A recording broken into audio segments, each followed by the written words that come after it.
সরকার জন্য তুমি চিন্তা করছো সুন্দরী, এইটুকু সরকার জন্য চিন্তা করছো। আমি চন্দ্র সূর্য 33 কোটি দেব দেবতার তোমার সাক্ষী রেখে কথা দিলাম সুন্দরী, আজ থেকে তুমি আমার, আমি তোমার দুজন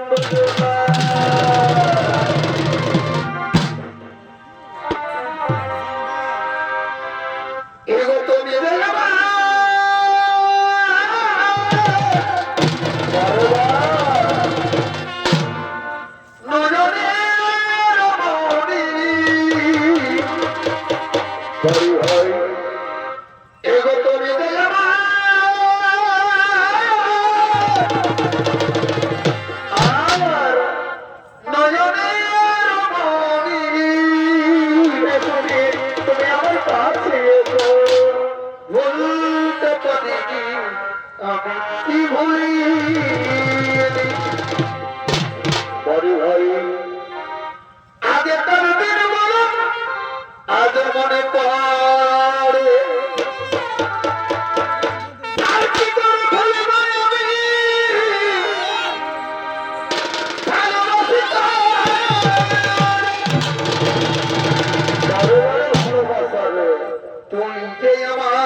আমি তোমায় কোনোদিন ভুলে যাবো না, জীবনে মরণে নিদ্রা নিশে যাবো না, স্বপ্নে আমি তোমাকে কোনোদিনই ভুলে যাবো না। আর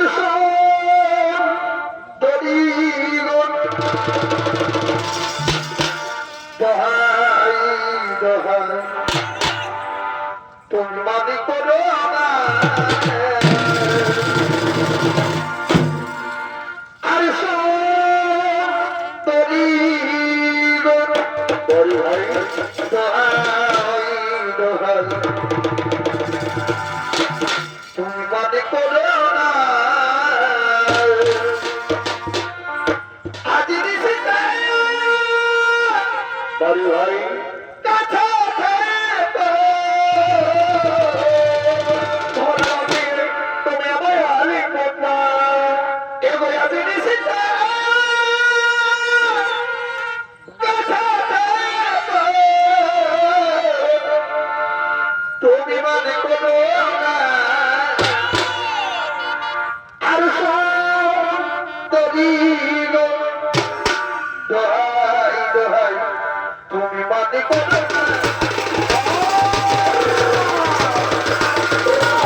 এভাবে দেবী গঙ্গার ও মহারাজ শান্তানুর প্রেম বিবাহ হয়।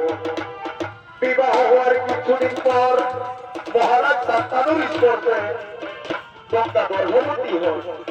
গর্ভবতী হয়ে এক এক করে গঙ্গা 7টি সন্তানের জন্ম দিল। কিন্তু দর্শক মন্ডলী পুরাণ প্রমাণ অনুযায়ী জন্ম দেওয়ার কালীনে সেই সন্তানকে নিয়ে গিয়ে বন্ধ সমুদ্রের জলে ভাসিয়ে দেয়। কিন্তু প্রদীপ যেমন বৃদ্ধ মহারাজ শান্তনুবাবু কিছু বলতে পারেন না।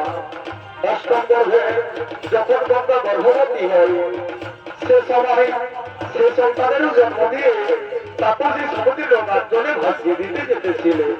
সে সময় পুত্র জ্বালা সহ্য করতে না পেরে মহারাজ শান্তনুকে বাধা দিয়েছিলেন, বলেছিলেন তোমরা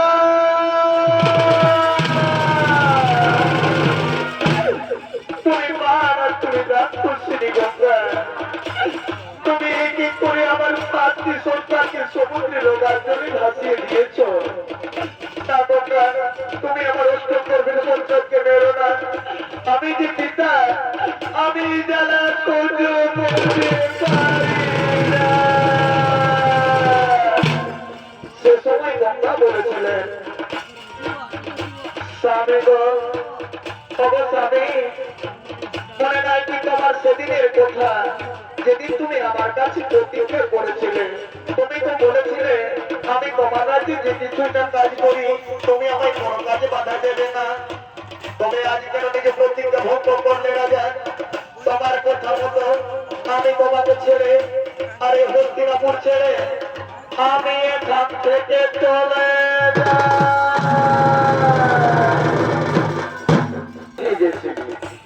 এদিকে কিছুদিন পার হয়ে যায়, শুরু হলো মহাকুরুক্ষেত্র